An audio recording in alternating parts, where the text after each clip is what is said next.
I'm like really dark because I'm in my car. Sorry. If I were a dog, I would bark at you as you halt by. That's a Don't roll your eyes. Yeah, it's a Shakespeare. We can see that eye roll. And Right. a feature of it is that the access is not just into the final product. The access is into the entire process. Right. You know what you're good at, Franny? What? Making work for us. Dude, I thought of more work this morning. Asia, you're muted, I think. Asia, are you muted? Yeah, I see. Oh, wait. Unmute.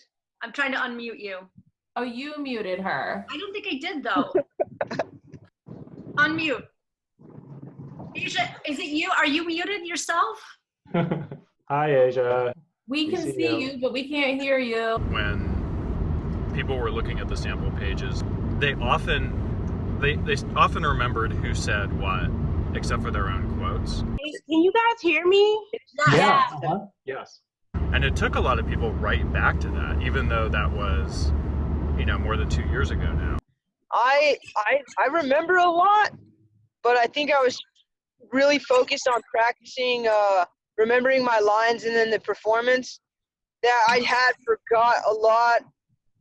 Not all, but I have forgotten a lot of the stuff we had said with the ensemble. I really need to dive in again, but reading my notes, I still agree with myself back then. I hate Anne. She is too easily won because she is vulnerable. She sells out but doesn't think she sold out. I mean, you can sell out in either way. You can sell out by giving in, or you can sell out by not giving in. It's who are you being loyal to? Are you being loyal to yourself? Are you being what are you being loyal to is I guess the premise here.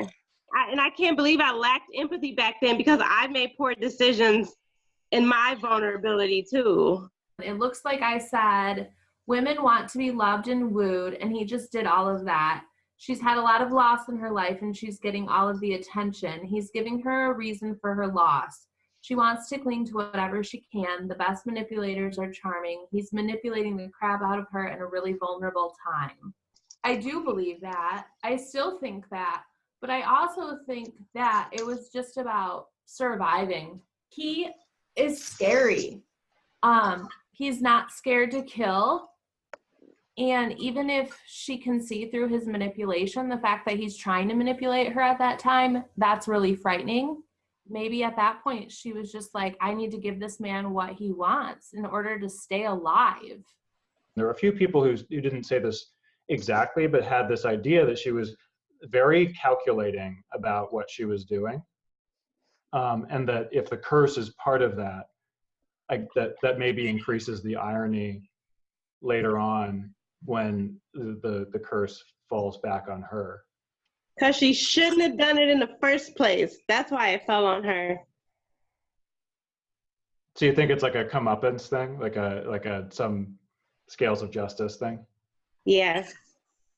I remember saying how quickly she took the ring, and at first she's saying all this stuff about Richard killing her husband, but then he's like, well, you're gonna marry me, you'll be the one in my bed, and it was just like, okay.